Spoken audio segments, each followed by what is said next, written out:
حضور میرا سوال یا آبزرویشن یہ ہے کہ انسانی تاریخ میں یہ پہلا موقع ہے کہ جس طرح حضور خطاب فرماتے ہیں، خطبہ ارشاد فرماتے ہیں کہ ساری دنیا میں اس کو سنا جاتا ہے اور مختلف قسم کے سامعین ہوتے ہیں حضور کے سامنے، جو سامنے بھی نہیں ہوتے. یہ بھی ایک پہلا موقع ہے.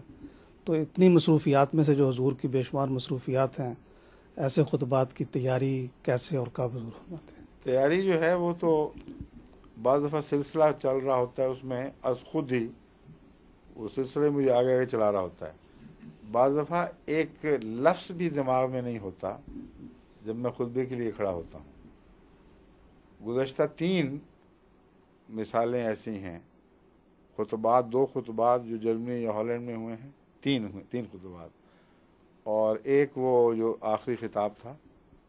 بالکل خالی ذہن ہو کے کھڑا ہوا ہوں اور اللہ نے چلا دیا آپ. میں حیران ہو رہا تھا کہاں سے خیالات آ رہے ہیں. تو اللہ تعالیٰ جب انسان دعا کرے تو ایک رو چلا دیتا ہے، وہ از خود چلتی ہے. اور بسا اوقات وہ خطبہ جو بغیر تیاری کے ہو وہ زیادہ بہتر ثابت ہوتا ہے اس سے جو تیاری کر کے دیا گیا تھا.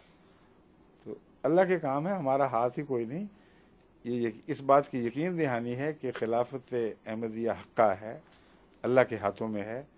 وہی چلاتا ہے، وہی عقل دیتا ہے، وہی توفیق بخشتا ہے. اس لیے کسی فرد واحد کا جو خلافت کے منصب پر ہو اس کے ذات کا سوال نہیں ہے. یہ منصب خلافت کا معاملہ ہے جس سے ہمیشہ خدا نے یہی سلوک فرمایا ہے. آئندہ بھی انشاءاللہ جب تک احمدی صالح رہیں گے، عملے صالح کی حفاظت کریں گے، اس وقت تک خدا کا یہ وعدہ پورا رہے گا. وعد اللہ الذین آمنوا منکم وعملوا الصالحات. یہ شرط نہ بھولنا، مولوی بن جائیں گے ورنہ.